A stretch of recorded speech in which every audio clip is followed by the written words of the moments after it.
Le projet de la politique salariale initié par le gouvernement sous l'impulsion du président de la République, Félix-Antoine Tshisekedi Tshilombo, ainsi que les réformes en cours à la fonction publique continuent de retenir l'attention des institutions de Bretton Woods. C'est dans ce cadre que le vice-premier ministre de la fonction publique, Jean-Pierre Liaou, a reçu une délégation de la Banque mondiale conduite par Jean-Pascal Nganou, chef de mission en République démocratique du Congo. Cette visite visait à s'enquérir de l'évolution des mesures inscrites dans le nouveau cadre juridique de la fonction publique.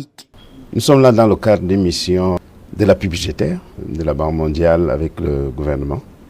Et dans le cadre de cet appui budgétaire, il y a des mesures très fortes et ambitieuses du gouvernement que la Banque mondiale accompagne à travers cet instrument.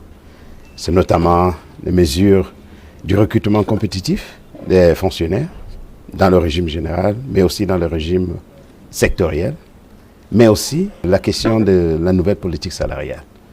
Nous avons discuté avec son Excellence vice-premier ministre de la fonction publique de la vision autour de ces réformes que nous avons beaucoup appréciées.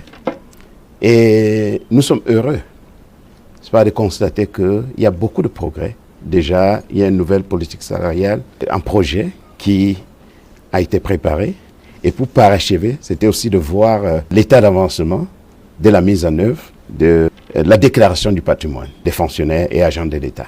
Et son Excellence, Monsieur le VPM, a bien voulu nous donner aussi quelle est la dimension positive en termes de la mise en œuvre de cette mesure. Satisfaite des avancées, la Banque mondiale a salué les réformes engagées et réaffirmé son appui au gouvernement congolais.